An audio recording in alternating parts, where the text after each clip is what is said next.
And it's so interesting because I remember talking to my husband about my anxiety and my panic. And I remember just being so upset and crying. I'm like, I don't want to have this forever. Like it was like it's a disease or that type of thing, which it's mental illness for sure. Mm-hmm. But my husband, who was very kind about it, it's like, you are going to have this forever. And that isn't a bad thing. Like you get this like, this little guide with you everywhere you go. Like allow that to be to provide a sense of safety and security for you, as opposed to looking at it like an enemy. So now, like whenever, and I learned this through therapy, is whenever I feel anxious, and I felt anxious the last couple of days, don't push it away. Just literally embrace it, feel it, and honestly talk to it. So I genuinely will talk to myself or talk to my little anxiety friend and be like, hey, I feel you, I see you. Like, I recognize you're here.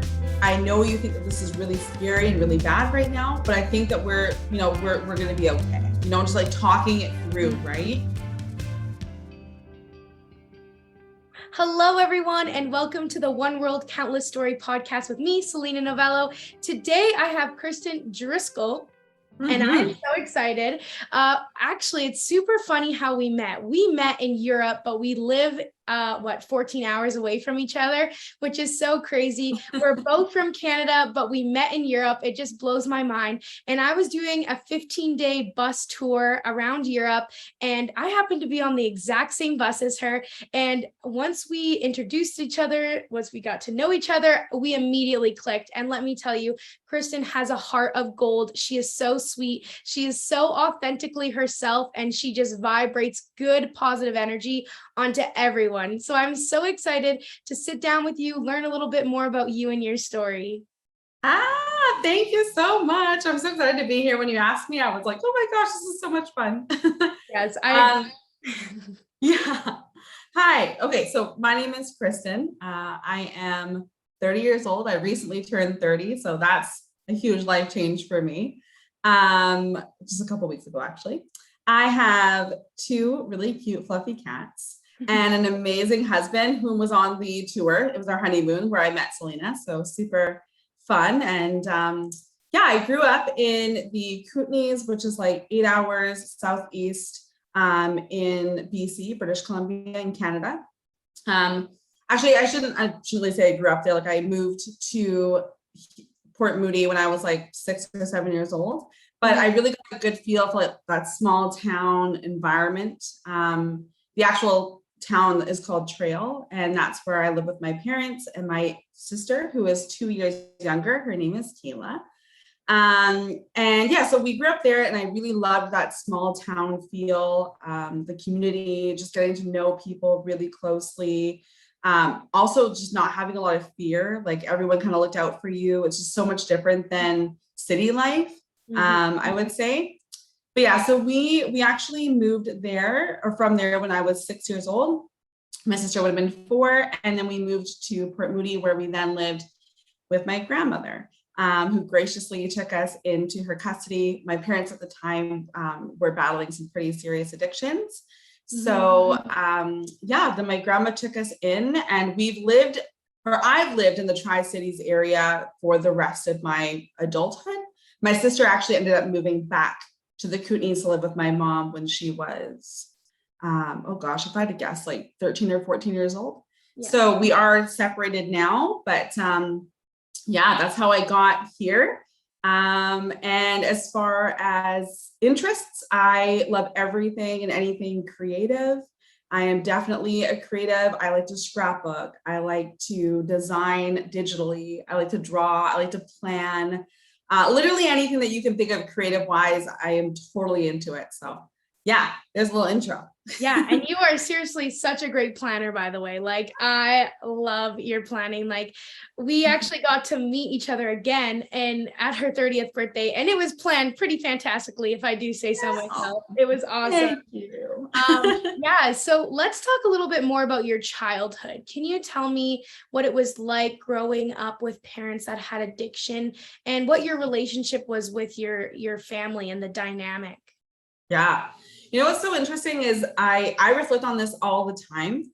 even now in my adulthood, because I think as you're going through that, when you're so young, you don't actually understand fully the impact it has on you and like your mental health and even just your character in general. But basically, when I was younger, my mother and father were very strained. Their relationship has always been very strained. My dad was very in and out of the household and all of that, but the constant was pretty much my mother until she fell pretty deep into her alcoholism.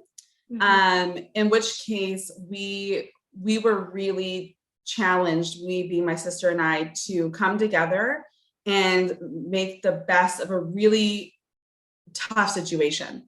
And there would be nights where they wouldn't come home and we had to figure out, what are we doing for dinner, like where are we sleeping, like what's the safest route. And it was a really, really tough time. It brought my sister and I together in ways that we never thought was even possible. Like we have a bond that's beyond breaking, that's for sure. I definitely took the motherly figure role, like the protective, get my sister to school, make sure we both get to school on time, make whatever food I could make. Like we're talking like Jello, some weird weird concoctions of like milkshakes and stuff, whatever we could do to feed ourselves. And really that was an opening for a world of just challenges that I would be facing later in life that I didn't expect to have happen. But in regards to my parents, at the time, there was nothing but love. Like we didn't understand what they were going through. We didn't understand their battle. All we knew is that they weren't always around, and we wanted them to be. So we were very confused. But when they were around, we were really happy to have them around and really loving and all of those things. So it was definitely a tough situation. It took a lot of counseling and conversations and therapy to really understand how that impacted us, because for my sister, it showed up in a way that was much more obvious. She started to rebel in her teenage years. She had her lashing out phase. She, very angsty, just didn't really want to listen. And for me, you would never have known that it affected me at all. Like I was very straight A student, very driven. I had goals, ambitions. I did well. I had great friends. And actually, it's completely shown up now. I would say like in the last 3 years, has the impact that my childhood had on me shown up now. So it's really, really interesting to see how that's come out. And my sister, on the other hand, now is thriving and doing the best she's ever done and just working hard. And it's very interesting how our seasons of life change like that. So yeah, that's kind of where we're at now. Yeah, that's very awesome to hear that you were able to persevere and still show up and be this version of yourself that you're proud of. But I'm curious, what was the impact on you personally of taking that mother role at such a young age? Yeah, in the moment, it didn't feel too different. Because if you look at the baby videos of when my sister was born and I was around, I was always connected to her. I was singing with her. I was holding her. She was like everything to me. I was obsessed with her, and I still very much am. But now it's very interesting because when we moved to live with my grandmother, my sister and I, my grandma had to work really, really hard to get me to step back and to allow her to be the parent. I was very much taking control and trying to figure out the lunches, how we're getting to school, what school we should even go to, helping Kayla with her homework and all of that. And I was so hands-on to the point where I didn't have an identity at all. I didn't myself, I had no interests. I didn't know, well, that's not true. I had them. I just didn't know what they were because I never played with them.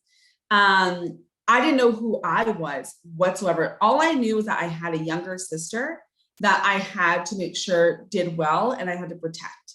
And it took a really long time for my grandma to help me unlearn that behavior. Yeah. I would say probably like 3 or 5, like 3 years-ish for me to unlearn that and to have my own group of friends. Like anytime I would hang out with friends, Kayla, I always brought her. Like it was just a guaranteed safety. She was with me, she was safe, we're good, right? Yeah. But after I unlearned that with the help of my grandmother, I was able to find myself and what I enjoyed doing and what made me tick, what frustrated me, all of these things. So it was a huge just like self-discovery phase, but much later in life, like teenage years, I would say. Absolutely. And what did your grandma specifically do to help you get to those self-discovering phases? Oh man, my grandma is like an angel. Like we could have a whole podcast where I just talked about her. And in fact, I probably one day will write a book about her. But she did above and beyond what she ever should have to do as a grandmother. And I will always respect her for that. But one thing that she really did well with my sister and I was teaching us to communicate our feelings, whether they made sense to us or not. Like we had endless conversations, like, and also in the most weird places. Like we would sit on the stairs in the house and like, you know, there's perfectly comfortable couches, but wherever we felt the most comfortable. So all three of us would line up on the stairs. We would have our hot chocolate, coffee, tea, whatever, and we would just talk and hours would go by. Like she would always try and push us to communicate how we're feeling and to understand that how we're feeling is valid. And she would really listen. Like there were no distractions. There was no TV on, there was no phone. It was always about us and hearing us out. And it really made me feel that I was worthy of that kind of attention and love, and that I could give that to someone else as well. So it really like kind of did this full 360, but she was so good at hearing us out and encouraging us. And she also did a really great job at teaching us that we, like, the possibilities are endless. And just because we grew up in this environment doesn't mean that this has to be the rest of our lives. Like she did such a great job at, I remember when we were going to sleep and we had an awful time sleeping just because of trauma and just we were in a new environment in her house and not at home with our parents or our mom. She would tell us these stories. Like she would make them up and she would like tickle our backs or whatever to calm us down. But she would tell us these really beautiful stories about, I love to play the piano. I still do. And the stories were about me sitting with Stevie Wonder and playing these beautiful songs together, like just ridiculous, beautiful stories, right? And it really broadened our minds. She put you in them. Wow. Absolutely. Yeah. We were on stage with him because there was no dream too big. So she did such a fantastic job at bringing us this brand new reality that we didn't think was real. So yeah, she's a hero for sure. Yeah, that is so powerful. And those tools that she gave you, especially communication, is so huge, because you could have very easily went inside and said, push these feelings down. I don't want to deal with these because they're hard, real big emotions. Could you tell us some of those emotions that you were feeling in your teenage stage? Oh my gosh, teenage years were interesting. It's so funny because I thought being a teenager would be harder than being an adult, but it has turned out not to be that way. Not for me anyway. I would say my teenage years is where I really found myself, and that was with the support of my grandmother. So I was pretty free. I felt pretty free, and I felt pretty alive in myself and exploring my hobbies. I did cheerleading and I did dance, and I did music and choir and all of these things. And I really found myself in those years and created some really beautiful friendships that I still have to this day. So that was, and then of course, like there's always that underlying worry and anxiety about how my sister is doing because we were separated in our teenage years. And she was also just not having the greatest time in her phase of rebelling and kind of trying to work through her trauma as well. So that was really difficult, but I believe that space for her and I allowed me to become myself. So for that, I am grateful. But yeah, I think teenage years were definitely a self-discovery years for sure. Getting to know myself. Yeah. That's awesome. And what I hear you say is that your grandma really gave you permission to be yourself and try these things. And then by that, you started to give yourself permission to live and not be as consumed about how everybody else was feeling, and a little bit more about how am I feeling today? What can I do today that will help me? And did you struggle ever with that, like worrying about everybody else? Like you said with your sister, for sure, you had that worry piece, but did you have that worry? And if you did, how did you overcome that? Yeah, definitely. I've had anxiety for quite a long time. It's actually gotten, I don't like to say worse, because I feel like that puts me in a box of declining, which isn't fair, because mental health is very up and down. It's not linear. But it has become more prominent in my life the last few years, but I've always had it. My very first panic attack when I was 13 years old. It was, again, worrying about my sister and my mother, who were far away and who were arguing and disagreeing at the time and not getting along. And it was hard to hear that from a distance, and not being able to support, right? Not being able to help. So that has always kind of been there, that underlying anxiety. And it would come in, like, it came pretty infrequently at that time of my life. And then now it's a lot more prominent than it used to be. But yeah, I was such a worrier about everybody. Like I have always been the mother of the group, even with my friends, if they're going out enjoying their young years or whatever, but I'd always be the one. How are people getting home? Like, are we drinking water? Like, are we doing these things? Right. That's always a role I played. And honestly, I enjoyed being that person. I really did. I thought that it gave me control, which is something I do really like to have. Considering the lack of control in my younger years. But yeah, it gave me control, but I helped people and I made sure people got home safe, and that really felt good. So yeah.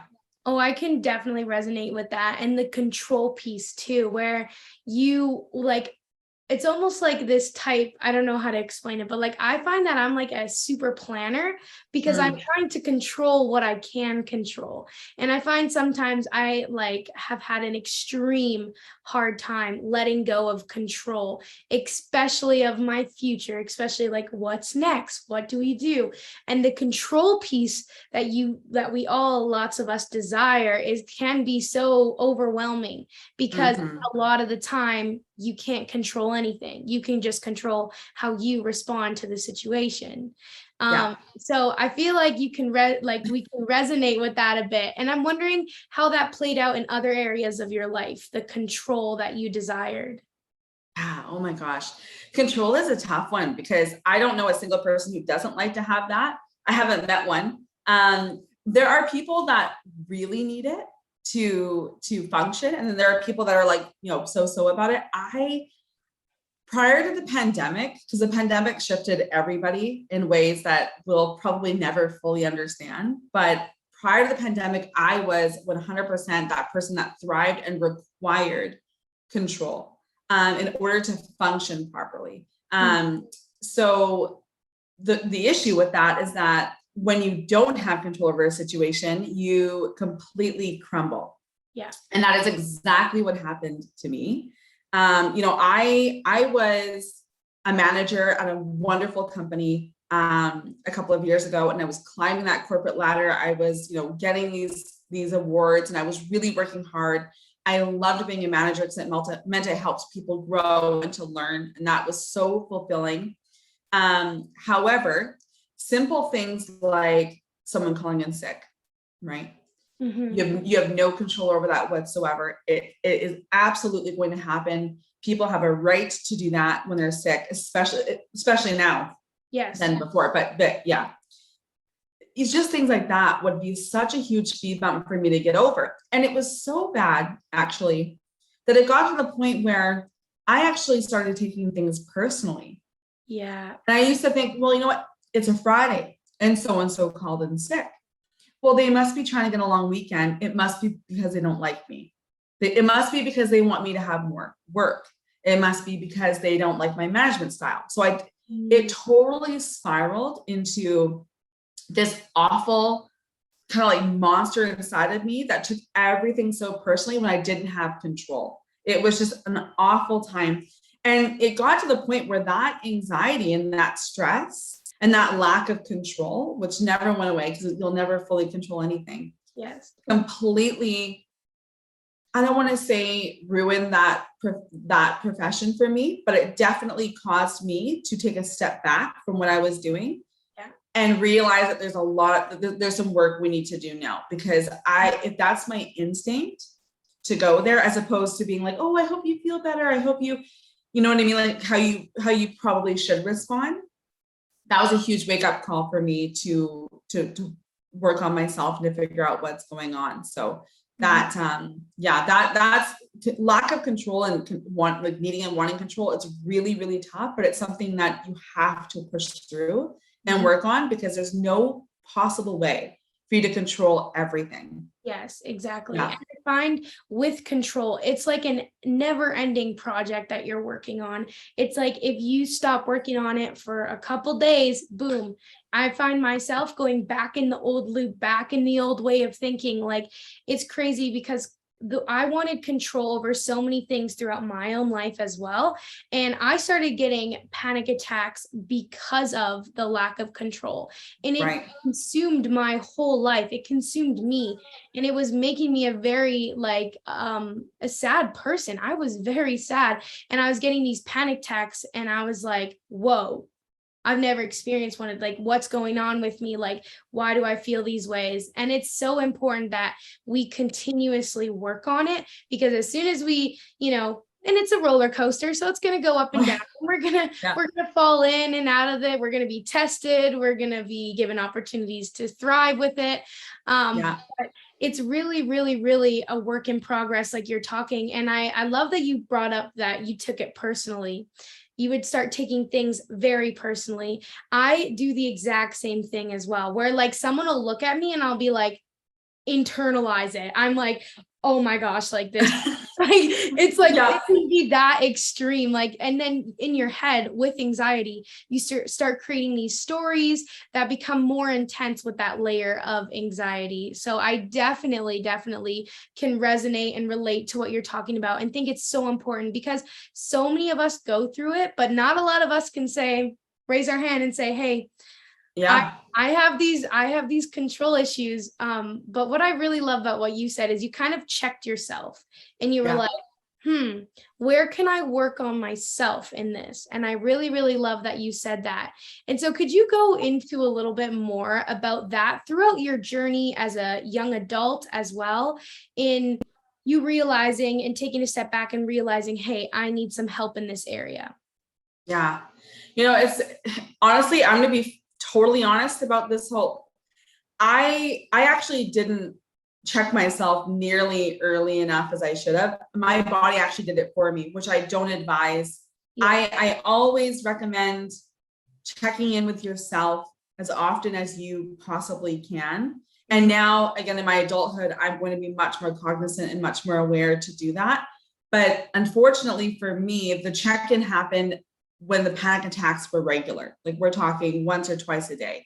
Wow. And this is what happens when you don't listen to yourself, when you don't stop for a second and check in with yourself, is your body will communicate with you. It will tell you when something is not working or is not aligned, or when you're not centered or whatever.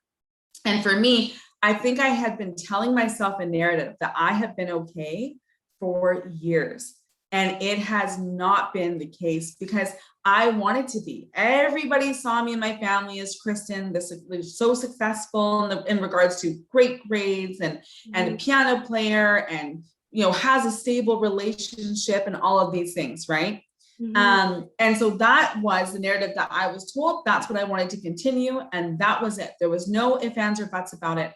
And I ran and I ran and I ran from what really was the truth, until finally, I would say this was right before COVID, like I guess 2019.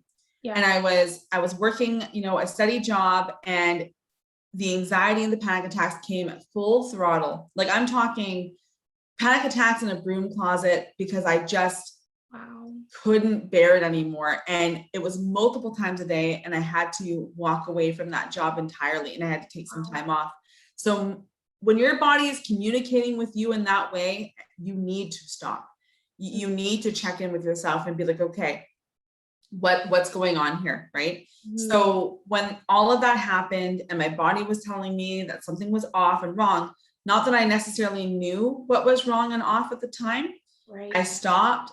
I pooled my resources, being my husband, or at the time my fiance, my friends, my therapist, and definitely my doctor, to communicate about what's going on and how we can move forward from this. Mhm.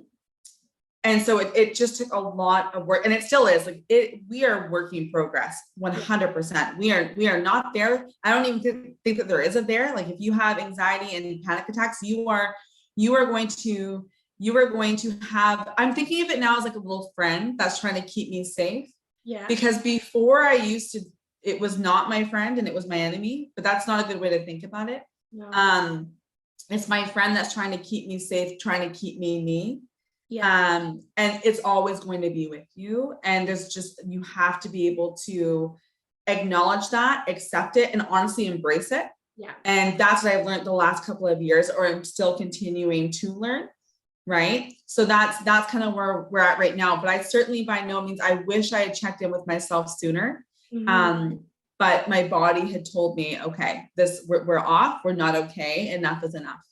Yeah. Yeah. And I really love what you said about, embracing the parts of us.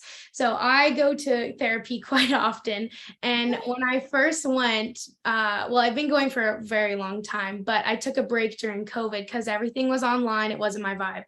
Anyway, Yeah. I got back into it because my body, like you said, our bodies tell us so much. We just have to listen. Like genuinely, my body was telling me, "Okay, you need to get some help. You need to get back to like getting back into a place where you're okay again." And the first thing a couple sessions went on was like these areas of your life. So the perfectionist, the anxiety, I forget what the other one was, but these things, we call it the trifecta. These things helped you function and helped you survive at one point in your life. So during school, those things kept me alive. And so now you can't just pull them away from the table. They're going to be at the table, but introduce things like self-love and different elements, but let them still sit at the table, but be able to say, okay, well, oh, here's perfectionist coming in and telling me that I have to be a certain way and I have to perform at a certain level for other people. And that Right. here it is. And it's kind of like just being able to identify what those things are. Maybe for you, it is procrastination and seeing what was it protecting from you before, thanking it and saying, I don't need that much help from you anymore, but you're still here and you're still going to be here. You're a part of me. And I like how you said your anxiety is like a little friend. I just like imagined a little fluff ball. I don't know why. But like it's so true that it's like it's never going to go away, but instead of hating it, you can become friends with it and constantly learn new things about it and learn how to deal with it. Yeah, completely. That's exactly it. And it's so interesting because I remember talking to my husband about my anxiety and my panic. And I remember just being so upset and crying. I'm like, I don't want to have this forever. Like it was like it's a disease or that type of thing, which it's mental illness for sure. But my husband, who was very kind about it, it's like, you are going to have this forever. And that isn't a bad thing. Like you get this like, this little guide with you everywhere you go. Like allow that to be to provide a sense of safety and security for you, as opposed to looking at it like an enemy. So now, like whenever, and I learned this through therapy, is whenever I feel anxious, and I felt anxious the last couple of days, don't push it away. Just literally just embrace it, feel it, and honestly talk to it. So I genuinely will talk to myself or talk to my little anxiety friend and be like, hey, I feel you. I see you. Like, I recognize you're here. I know you think that this is really scary and really bad right now, but I think that we're going to be okay. Just like talking it through. Right. And that's really helped. That's really, really helped, because you're totally right. We have these things because at one point in our life, they were required to keep us safe. This is a human instinct to have these types of things come up. Right. So I needed that when I was younger to keep my sister, myself safe in those predicaments. Yeah. Yes. Yeah. Yeah. And it's so cool that, once you do go to therapy or learn it online or whatever path you choose to go on, but it's so cool. I find like the more I learn about myself, the more I feel like I'm in control of myself, honestly. And that's the coolest feeling when we were talking about control as well. That was the one thing I was always striving for, right? I was trying to control everything around me instead of trying to control what was going on with me instead. Yeah. And so I absolutely love everything we've been talking about, because I feel like there's not enough awareness around mental health and the issues. Like, we're getting there. There's a lot more conversations, and I'm so grateful for that. And you know what? More and more every day, people are opening up and sharing, and it's just so brave. So I just wanted to say thank you, like, again, for just sharing so much of you and your brilliance and all the things you've been learning and working through, because I genuinely believe that this is going to help lots of people and inspire people and maybe help people feel not alone. And so another couple questions I have for you, of course, I'm so excited to learn more. So you mentioned at the beginning, you were talking about how that impacted your life, like throughout your life. Your childhood very much impacted your life. What other areas did you see it impact you other than in your work? Oh my goodness. It's impacted me in every possible way with friendships. Friendships has been really interesting because when you grow up in an environment like that, you kind of don't feel like you're worthy of love, or like something must be wrong with me because mom and dad aren't coming home, right? Something must be wrong with me because I'm not as important to them as this substance or this substance. And that is genuinely what you believe when you're that young. You just don't understand the depth of addiction, which luckily now we do now, which is good. But so when you grow up with that mentality, it really comes into every aspect of your life. So you get a bad grade in school and it's like, I deserve that. Like that, I'm so dumb. Like the negative self-talk. Oh my gosh, the negative self-talk. And with friends, it's like, well, so-and-so didn't respond to my message and it's been a few hours. They must hate me. They're not my friends anymore. They're clearly upset about something. They don't want to tell me, right? So it literally follows you throughout every avenue of life. And that's exactly what I experienced, even with my husband, or like, as we were dating and all of that, I questioned, like, is this actual love? Like, is he going to leave me? We would talk about that all the time, just the insecurity and not feeling secure and not feeling safe in the relationships that I had. That was definitely very prominent in my teenage year, like growing up entirely, just completely. Even with my grandmother, who graciously took us in, there was always that thought in the back of my mind, well, what if she doesn't want us anymore? Like, what if this is too much? What if, so like when you have that all of the time in every avenue and aspect of your life, it is absolutely mentally exhausting, mentally and physically exhausting. So looking back on it now, I'm like, yeah, of course I have anxiety and panic. Oh my gosh, think about that weight that you're carrying. Oh my gosh. But yeah, no, it affected every area of my life for sure. Yeah. And do you want to talk a little bit more about your relationships and maybe a little bit about how you met your husband now and that you guys had together? Yeah, sure. It's a funny story. Well, okay, so my husband, and I, we met in high school, Port Moody Secondary School. And we met like in grade 9, because that's how the grade system works here in BC. I did not like him whatsoever when I first encountered him. He was very rude to the teacher. He was one of those kids who he is way too smart for his own good. He is an incredible intellectual, very smart, but at the age he was at, being a teenager and angsty and all that, he would challenge the teacher all of the time. Yeah. And he would be right, and the teacher would get angry and send him to the principal's office. But I used to think to myself, I'm like, this guy is so obnoxious. Like, why can't you just let it go? Like, who cares if he's got it right or wrong or this and that? Yeah. So I really didn't like Cole very much, actually, as an individual. I really didn't. But then grade 10 hit, and I had succeeded at every subject I took except for math. Math, I can't do math. I tried, and trust me, I tried. We had a tutor. I did after school tutoring. I never skipped a class. I tried so hard, but I couldn't do it. Like, it just didn't compute. So Cole was incredibly smart. He got A's without trying. So I was like, okay, I need to talk to this guy so he can help me pass math. Because we were like 2 months away from the end of the semester. I'm like, I need to pass math. And so I started talking to him. And at the time, I was dating his best friend. So I kind of knew him through my boyfriend at the time, but not that well. So we were talking all of those things. And then my boyfriend at the time broke up with me. So I was very upset and I was very sad. And as every teenage girl would do, you know, when they're sad, is they, you know, snuggle up maybe to somebody else. And that's kind of what happened. Cole really helped me through math, and he tried to support me in that way. And then we just developed like this crazy friendship, like MSNing back in those days. You know, he didn't even have a phone, like a cell phone. So we would he'd call on his house phone and all that, and we would connect that way. Yeah. And yeah, we just absolutely became so obsessed with each other and so in love very quickly. And he knew actually before I did, but that there was like this really strong forever type bond.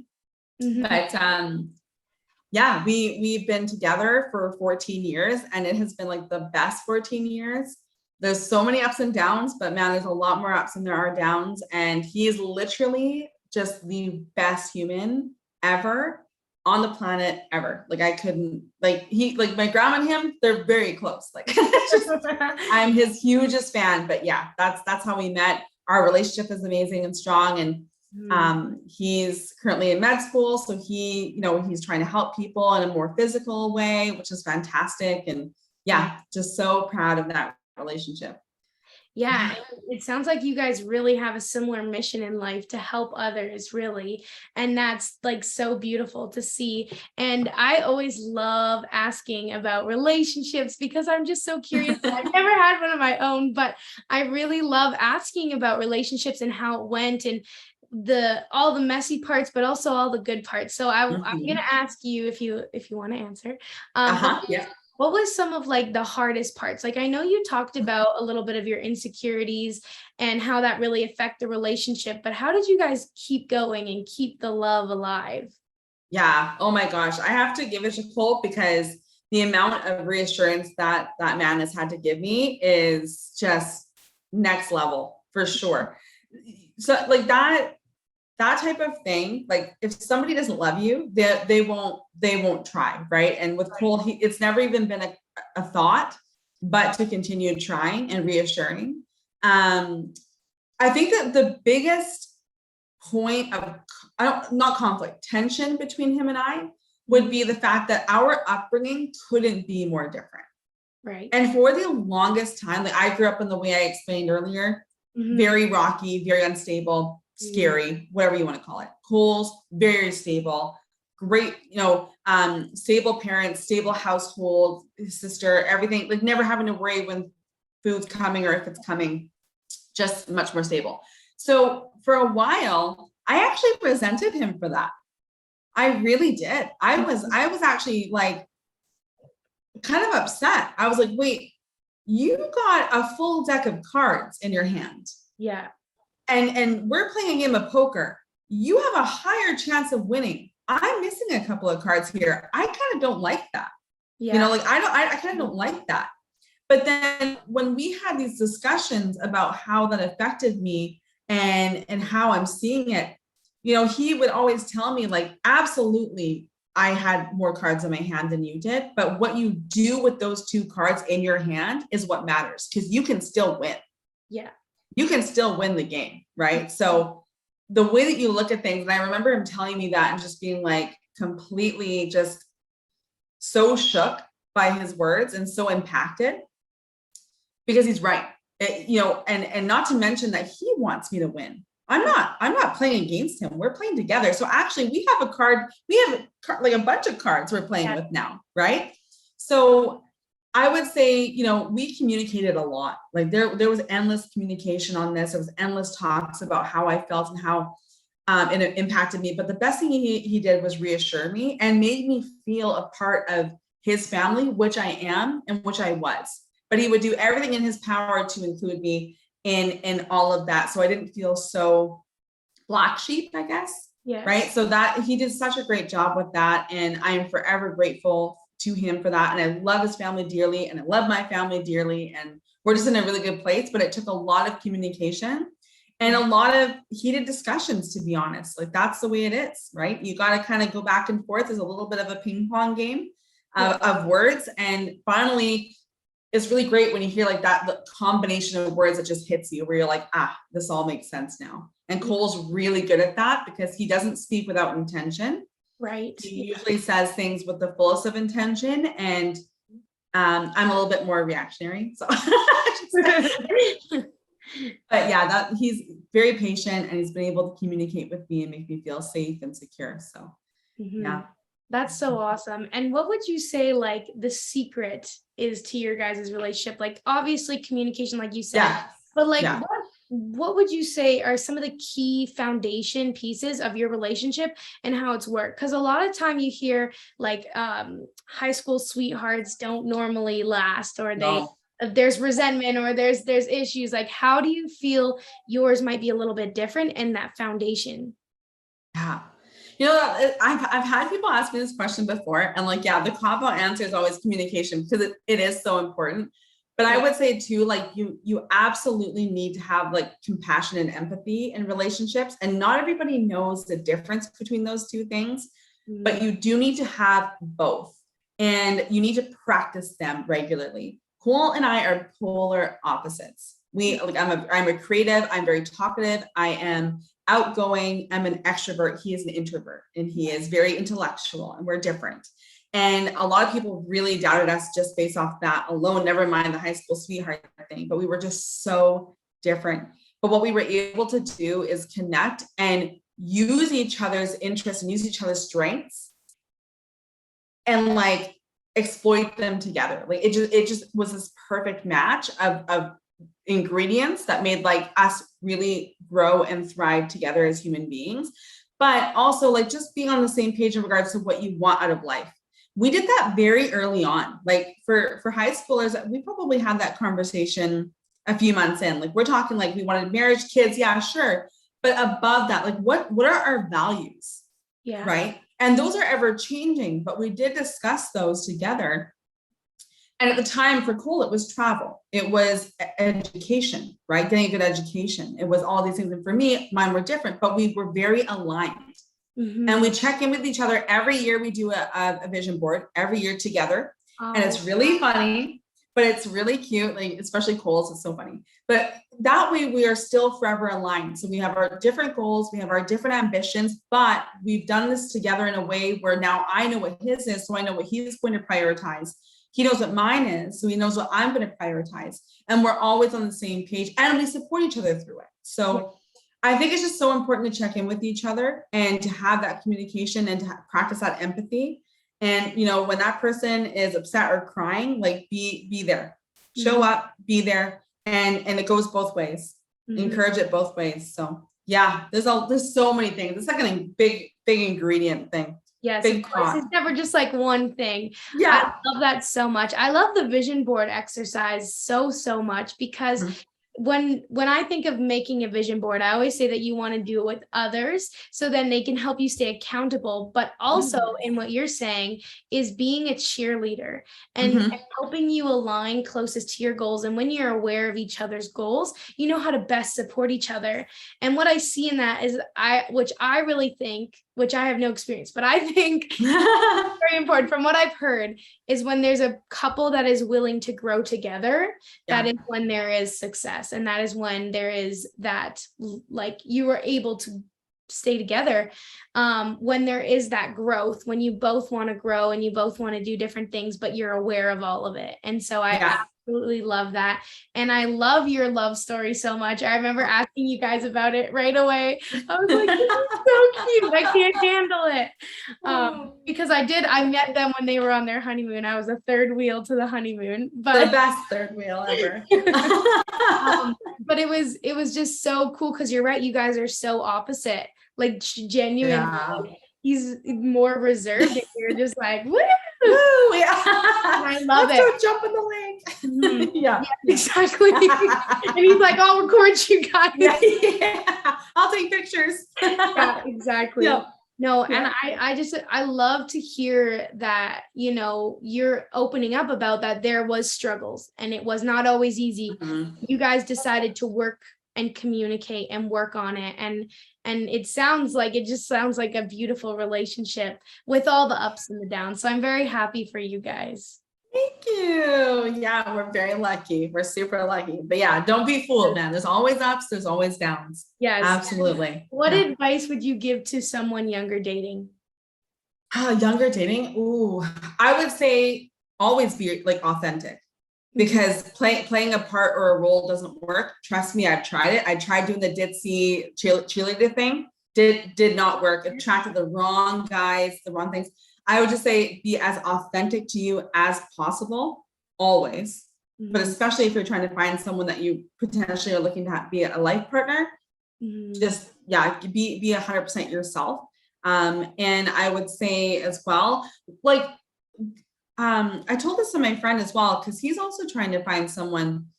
He's trying to date, and it's very difficult. Like it seems very hard. I haven't had to do it in a while, but it seems very difficult. And he asked me, and I'm like, well, I haven't dated in a while, but what I would do is stop, like go to places where you are happy, if that makes sense. So for example, if you were the happiest or feeling most yourself in a library, you might find someone that also has that same feeling in a library. Or if you feel the most yourself at the beach, go to the beach. Like put yourself in an environment that other individual might also be in, and you've already got something in common, right? So like that's something that's somewhere to jump off of. And I remember like these apps and all that, like great. I hear that they work really well for people, successful, but I also think there's something to be said about real, like going outside and being really, real life, right? And talking to people. And so I would say, don't be afraid to strike up conversation. Go somewhere where you would like to meet someone that is inviting, a cafe or a beach or a park or whatever, a library, and be yourself wholeheartedly. Yeah. Yeah, I love that advice so much. Oh, I love it. Thank you so much for sharing it. I want to kind of jump into your career a little bit. So tell me a little bit about after you were working in real estate, right? Or no, not real estate. Retail. I was working, so I did retail for a while, and then I was a manager at a window manufacturing company. Okay, awesome. Yeah. And then what happened? Bring us through your journey of where you are now. Yeah. Well, okay. So essentially I was a manager. I always thought I was going to be a manager. That was my life path. And there was no ifs, ands, or buts about it. Until that just wasn't a thing anymore, until my body told me that something is misaligned and I need to take a step back and I need to manage myself instead of managing others. So I worked, as a manager at a grocery store and a window manufacturing company, where I loved it because I was helping other people, but I didn't realize I needed to help myself. So anxiety kind of checked me a little bit there, and I quit those jobs, which was by far one of the most difficult things I've ever had to do, because it felt like throwing away your whole future in the moment, right? It's very scary. But I took some time off. I think I took 2 or 3 months off of work, and I did some therapy in that time. And I was just kind of dabbling around with graphic design and a little bit of like digital art and all of those things, and started an Instagram account, and it was nothing, by any means, nothing formal whatsoever. And I got another job as a content creator for an event planning company, which I was like, okay, this is perfect. I love creating content. I love social media if done right. And I just really was so excited by it. And I started doing that job. And the more I did it, the more I kept thinking there was this pull. Like, are you sure that this is right for you? Like, does this feel right? And then I went on my honeymoon, and I took a vacation time for that. So I was still working there, but went on my honeymoon, and I met you.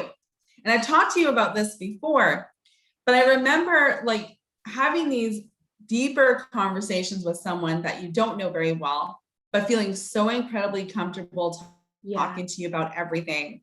And we talked about our paths, and you talked about your paths and what got you to where you are now and all of that. And I just remember hearing the passion and the excitement in your voice, and just being so sure about what you felt you needed to do and your values and how you wanted to help people. And I'm like, gosh, I really wish I were that sure about something. Like, am I that sure about something? And it caused me to stop and to really reflect and to think.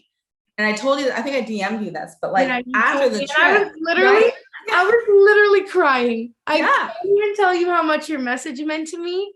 I honestly, like, you touched me by telling me that, because my life's goal is to make an impact and help people live their dreams. And I felt like, that's exactly what happened. Like, your words resonated with me in such a way where I was like, I really thought about it in a bigger picture. Like, was I supposed to meet Selena on this trip in this way so I could receive her message and I could make this change? And luckily we have a beautiful friendship out of it as well. Yeah. But I was like, is this supposed to be? So then I really started thinking about, okay, what would really make me the happiest? Like, what do I need to do for me? And I really sat down and I wrote things down, like, hey, pros, cons. I even did a business pitch to my husband on like what I think I could do with this new business. And I really took it seriously. And I decided, okay, I'm like, I think I'm going to go all in on myself. I think I'm going to try and do freelance. And I think I'm going to try and do be my own business owner and do graphic design full time. I'm going to quit my job and I'm going to just go for it. And if it doesn't work, it doesn't work, but at least I know I tried. Right. Mm-hmm. And so that's exactly what I did. I came back from the honeymoon. I worked another week as I was sorting all this out. And then I put in my notice, and that was it. That was it. I now, since I think it was end of May-ish, maybe June, beginning of June. But since then, full-time freelance, just trying to figure out my business, working on it, really enjoying it, growing my social media accounts. But yeah, it definitely was because of the words that you said on that trip, in that way where I was like, okay, I need to give myself a bit of a reality check here and do what Kristen wants, not what I think other people expect from me. Wow. Yeah. Wow. That's so crazy. That's powerful. And to really sit down and ask yourself, like, what makes me happy? And how can I make this happen? That is so powerful. And what I love is, so for me, like, we met in Europe and I immediately connected with you. I'm like talking about boy things. We're talking about all the things. I was like, I feel like we've known each other for life. I was like, she feels like my older sister. I was so comfortable with you. And I was like, and it was all in like 15 days, like mind-blowing if we really think about it. And I was like, this girl, she's so special. You're so amazing. And like, one thing I learned from you was to be myself. Like, I genuinely did, because I saw you being yourself, most authentic self. And I was like, this is what I want. And so it's how we can like learn from each other in different ways. But it's like what you said, like it was like we were both in Europe and we were both put on this bus, and it was like, how could this not be for a reason? You know, it's like totally there's more, it happened for a reason. And what I love so much is that you just did it. You said, you know what? It's better that I give it a go. If it doesn't work, you pivot, you try something. But if you don't try, you'll never know. And that's so powerful in that message that you just shared. Because what for me, I was staying in contact a little bit. I looked at your bio and I'm like, oh, she's not working for those people anymore. I'm like, what's going on? And I was like, I'm curious, so I'm gonna ask.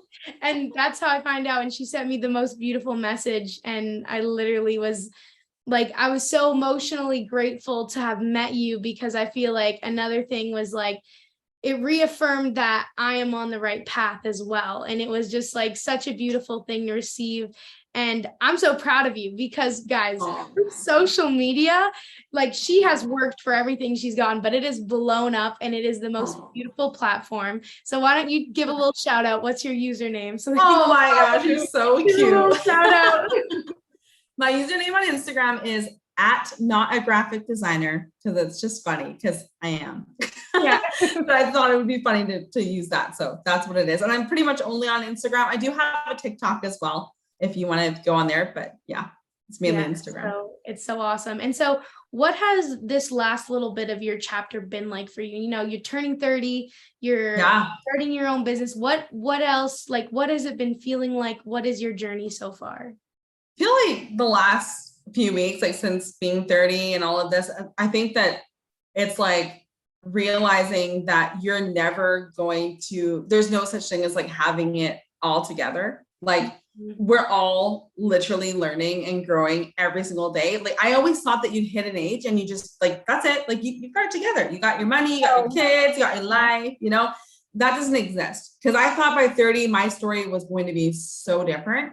And I think just embracing that and just like loving it and also just like feeling grateful. Like sometimes I have to like check myself. So I'm like, okay, Kristen, what do you have to be upset at this very moment? You have a fridge that's full of food. You are working for yourself, right? Like let's put it in perspective. You have a place to live, right? So I'm in a place right now where I'm trying to be grateful for everything I have. And I'm really pushing forward to see if I can, you know, make things happen with this business. But you know what? It's also realizing that there's no such thing as like that golden age that you hit where everything just falls into place. No, it doesn't exist. Yeah. We're just constant work of art. We just keep absolutely becoming more beautiful. But isn't that so exciting though? So I was just thinking about that. I'm like, oh my gosh, like I was in a different season. I would say like a few months ago where it was much more focused on social stuff, like being with friends, maybe going to weekend parties, all that stuff. But now it's like, okay, I'm in a new season where I'm like, I want to have like small intimate dinner parties and I want to like do like cute things like that or like pumpkin patches, like just a different season of life where you're like, oh, this is kind of cool. This is kind of exciting. Yeah. No, I totally feel that. I feel like I'm in that season where I'm actually like, okay, I'm done traveling. Yes, right. Break. And I'm like, I'm excited though to like, you know, get into a different season. I'm like, I've never been more excited to have a routine in my life. Like I'm excited for it. I definitely like resonate with that and I appreciate it. The one last thing I forgot to ask you before about the Europe trip. What did that Europe trip mean for you? Like, did you always want to go? Was that your first time? What was kind of that Europe trip for you? Oh my gosh. Growing up in like a small town and not having any money or like we were just not as well positioned financially, like all throughout my childhood, I never thought that I would go to Europe. Like I didn't, it wasn't even a thought, like maybe Mexico, maybe Disneyland, but even that was a pretty far reach. And then when I got older and my grandma did a lot of her work on me, I realized that things are definitely possible. And I always had it in my mind that I was going to go to Paris. Like Paris was my dream, like essentially to go there to see the Eiffel Tower and just to like bask in its glory. Like that was my dream. Yeah. And when I met Cole, he was pretty well traveled. He's been quite a few places and all of those things. And I remember telling him that's what I wanted to do. So it was a no-brainer that when we booked our honeymoon, we wanted to do Paris. And initially, actually, we did, and this is really crazy if you think about it, but we did book our honeymoon. We were supposed to go in May of 2020, but COVID happened. Yeah. If we had gone on that honeymoon, A, never would have met you. B, it would have just been Paris. So I wouldn't have gone to any of the other places we went to. So I always think about like, wow, how crazy is it that things got shut down and we rebooked and then we met Selena and all these beautiful people. And I'm like, wow, like, I'm so grateful for that. Mm-hmm. But it meant the world to me. It really did. We rebooked, we did the tour with you, which was fantastic. It was funny. It was never a dull moment. It's something I'll never, ever forget. Ron. Just makes me laugh. Ron was one of the old guys on our bus tour. We'll say that. We'll say that. Poor Ron. But yeah, it was very special to me. So, I mean, you remember it well, I'm sure. Like when I was in Paris, like I was like, I was the most prime. She was her prime. She got this cute little hat. She fit. Oh my gosh, it was living my Parisian dreams. But like even when we crossed the border, like you couldn't even see Paris or anything. But just knowing I was like in Paris, I was like crying. I was like so excited. But it meant the world to me. It really did, because it wasn't just about going somewhere. It was about like experiencing something new with my new husband and making friends. And I am so grateful for that. It was the best trip ever. It was so amazing. I always say like that I love solo traveling, but I was like, the best part about solo traveling is getting to meet new people and experience it with them. Yeah. Like my Paris experience, I was never like, I need to go to Paris. That's where I want to go. But since I was like with you and that was like your thing, I was like, this is my thing now too. Like I vibe off your energy. And I was just like, so like, I was just living through your like excitement to be there. And I was like, I'll never forget like the picnic, the rough picnic that we had under the Eiffel Tower. But like, it was those things that I'm like, I would have never done that on my own. And so being surrounded by just like good people in a new place was just such a good feeling. And I'm so glad you guys got to spend more time there too and just tour around and bask in it. So live it. It's so great. So I'm very happy that you got to achieve that as well. Yeah. Yes, so special. So special. Oh my gosh. Okay, I have four final questions. Ooh, okay. Before we get to them, is there anything else you would like to say? Anything you would like to wrap it up with? Any last? Sure. Okay, I would love to say that firstly, I love you and I am so grateful for our friendship. I think about you all the time because you really have impacted my life. And I think that what you're doing in regards to sharing people's stories in this way is just so beautiful. And I think that you are exactly where you are meant to be because I know for a fact, not everybody can do this. Yeah. I consider myself to be an outgoing person, but I couldn't do what you're doing now in regards to connecting with people and listening and leveraging their stories in a way that's going to benefit other people in a beautiful and genuine way. So thank you. Okay. And thank you for choosing me. It literally meant the world to me. It means the world to me. And yeah, I just adore you. And that's it. Oh my gosh. Thank you. I mean, your story was so impactful and is going to help so many people. And your words, they speak so greatly to me. And I'm so grateful for our friendship too. I'm so happy. I know we're like 10 years apart in age, but it doesn't even feel like that because I feel like we were meant to meet and we're just so connected in so many ways. And I'm grateful as well for you. So thank you so much for coming on and just sharing and being so open and vulnerable. Again, it's so brave. Thanks, girl. Thank you so much. Let's roll into the final four. Let's do it. I'm ready. What is the best piece of advice you've received and from whom? Oh my goodness. I would say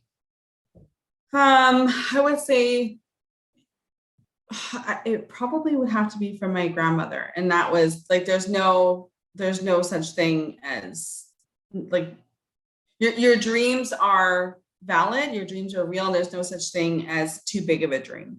Mm-hmm. She said it in a way that was much more clean, but it was something along those lines. Mm-hmm. No, very impactful. Yeah. And I agree with your grandma. Shoot for the stars and everything you want can become a reality if you work hard. Yeah, that's right. You might land on the moon. Who knows? Yeah. Who knows? All right. Next question. What is the worst piece of advice you've received? Oh, probably. I don't know. There's so many. Why can I think of so many? Oh my gosh. Probably the one that sticks the closest to me would be don't let them see you cry. I remember the quick story behind that is I worked as a manager at a grocery store and my male upper management team would always tell me, if you want to be taken seriously, like don't let them see you cry, like especially men, like do not cry in front of like men. So I remember hearing that. I remember abiding by it. And I think about it all the time because I was like, wow, is that ever toxic? It is. Yeah. No, it's actually healthy to cry. It can actually make you feel really good. There's like absolutely science behind it. It's actually good. And I always think if someone is if so assured in themselves that they can open up that freely in front of you, it's actually more powerful than not crying. Like I genuinely think showing your emotion and who you are can be so much more powerful. And I really love that you answered that question with that, because don't hold in your tears. Let it flow. Let it go. Let it go. Yes. Okay. Next question. What is a piece of advice you tell your younger self or someone in the younger generation? I would I would definitely, I wish I could have told myself, Yeah. you can run, but you can't hide. In the sense of it, you can't outrun what's going on within you. Like the truth will come out. And if that's trauma, if that's, if that's dealing with anxiety and all of that, like stop and just acknowledge it, because eventually you aren't going to be able to keep up with it, and it's going to come at you in maybe more intense ways. I'm not sure, but yeah, I would say you can run, but you can't hide from what's really going on inside of you. I love that answer. That's very powerful. Oh, I love it. It sounds kind of scary, like without context, like you can run, but you can't hide. It's actually kind of funny, but it's so true in that you can run as long as you want from all of the things, but eventually it will catch up to you. It will come up. Your body will tell you it's going to happen. And that your story is a great example of, you can run, but it can be a little bit more peaceful if you don't. Yes. It can be peaceful if you start working on what's going on with me and how did my past affect my present. Absolutely. So, yeah. Okay, last question, which you're gonna love. I'm ready. What are you grateful for? Oh my gosh, I'm grateful for so many things. I'm so grateful for my friends. I'm so grateful for my family. I'm so grateful for being able to have meaningful conversations, because those are hard to have with people. Like it takes certain people to have those. So I would say like conversations like this are so spiritually freeing, and it feels so aligned with who I am as an individual. So I'm very grateful for that. I'm grateful for life. I'm grateful for good health. I'm grateful for everything. Like I don't know what I'm not grateful for. Just everything. I love that answer. Everything you're grateful for. And before we say goodbye, I would like you to show your tattoo and tell us. Oh yeah. I saw it and I asked her about it. Tell us what it says. Well, this says "worthy of my journey," and it's in like this really like intense script font, so it can be hard to read. But it was like this reminder to myself that no matter like what phase of life or what I'm dealing with at the time, like I'm always worthy of whatever it is I'm experiencing, to lean into those things and to recognize that I'm worthy of love, and I'm worthy of working on myself and continuing to try and be better. And it was just like this really beautiful reminder. I actually got it after a panic attack. So I was at work, I had a panic attack, and then the day after I decided, I was like, okay, I'm going to just put a reminder. So, at the very least, if I'm, looking down or if I'm crying or whatever, I can look down and see this message and remind myself that I'm always worthy of my own love. It was so beautiful. When I first asked you about it, I was like, that is the most beautiful tattoo and meaning behind it. So I absolutely love that. Thank you again so much. That's a wrap. That's the end.